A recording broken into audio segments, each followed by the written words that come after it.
Hey everybody, it's Ron, and I'm back with another Swamp Thing review. This is going to be episode 5, and damn, they really amped up the horror in this episode. It seemed like every character in this is stuck in their own horror movie, and they all converge into one at the end. It was pretty cool.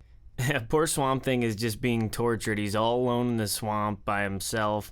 I like this opening scene where all these dead bodies start floating up to the top of the swamp. The thing I love about this show is that they're really taking this stuff to the next level.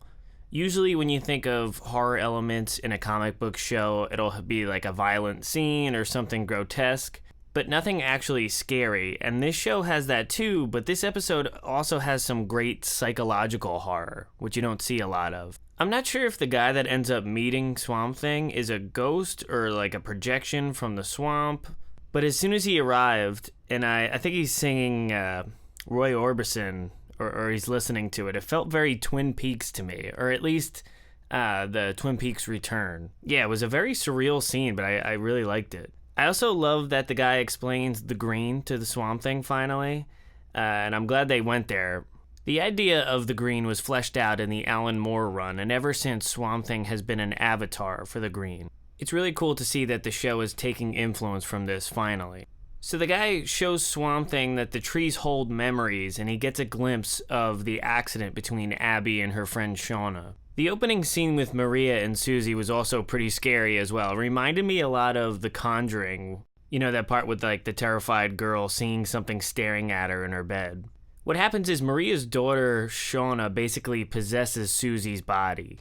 Abby is still studying the Swamp Thing sample, and we get another creepy interaction between her and Woodrue. He basically finds out that something happened to Alec, and I think he suspects that the Swamp Thing creature is him. Abby ends up checking on Susie at the Sunderland house, and we get another eerie scene where Susie slowly reveals herself to be Shauna and basically taunts Abby. The girl who plays Susie did a great job with this dual role in the episode. It was pretty creepy. My one complaint here is if Susie was just talking as Shauna, I would believe that Abby only thinks Maria put her up to it, but she literally sees the ghost of Shauna at one point in the bedroom, and she's still in denial over it. I don't know what other proof she needs to see to believe it. She also communicates with a huge swamp creature all the time, so it wouldn't be a stretch for her to believe that the little girl was possessed by her friend. So Sunderland continues to have an affair with Lucilia, and he also threatens Abby's friend Liz, who has been on his trail. David Cassidy tries to leave the area, and his hand gets burnt.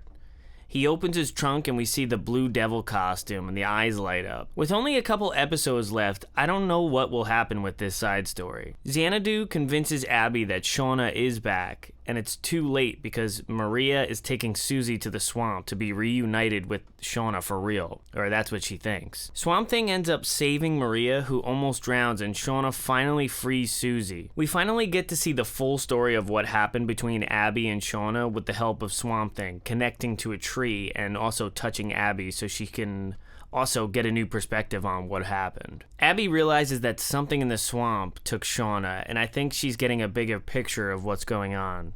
Woodrue interrupts Sunderland at the hospital when he's about to see his wife and tells him that there's a creature out in the swamp. I think Swamp Thing isn't going to be alone anymore next episode because Avery will have people constantly searching for him now, so this should be interesting.